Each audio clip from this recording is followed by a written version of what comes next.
ನಮಸ್ಕಾರ. ನಾವಿಷ್ಟೊತ್ತು ಬೆಳಗ್ಗೆಯಿಂದ ಸುಮಾರು 10 ಕಾಲಿಗೆ ಶುರುವಾದಂಥ ಸಿನಿಮಾ 12 ಕಾಲ್ವರೆಗೂ ಸಿನಿಮಾ ಇತ್ತು. ತುಂಬ ಜನ ಇವತ್ತು ಬಂದಿದ್ದರು.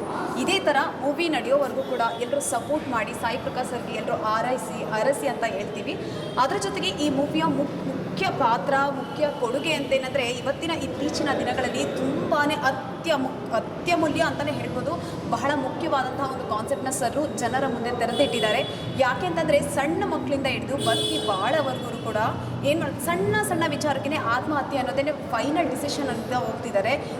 ಈಗ ಸರ್ ಪ್ರತಿಯೊಂದನ್ನು ತೋರಿಸ್ತಾ ಹೋದ್ರು. ಒಂದು ತಂದೆ ತಾಯಿಗಳಾಗ್ಬೋದು, ಮತ್ತು ಲವರ್ಸ್ ಆಗ್ಬೋದು, ಮಕ್ಕಳುಗಳಾಗ್ಬೋದು, ಅವ್ರ ಮೇಲೆ ಇಲ್ಲ ಸುಮ್ಮನೆ ಆರೋಪಗಳು ಅನ್ನೋದಕ್ಕಿಂತ ಪ್ರೆಸರ್ಸ್ ಆಗ್ಬೋದು. ನೀನು ಇದನ್ನೇ ಮಾಡಬೇಕು ಹಂಗಲ್ಲ, ಅದು ಇಲ್ಲ, ಅವ್ರು ಏನು ಮಾಡ್ತಾರೆ ಅದಕ್ಕೆ ಪ್ರೋತ್ಸಾಹಿಸಬೇಕು. ಅಲ್ಲೇನಾಗುತ್ತೆ ಅಂತಂದಾಗ ಅವ್ರು ಸೂಸೈಡ್ನೋ ಅಥವಾ ಇನ್ನು ಬೇರೆ ದಾರಿ ಹಿಡ್ಕೊಂಡ್ಬಿಡ್ತಾರೆ.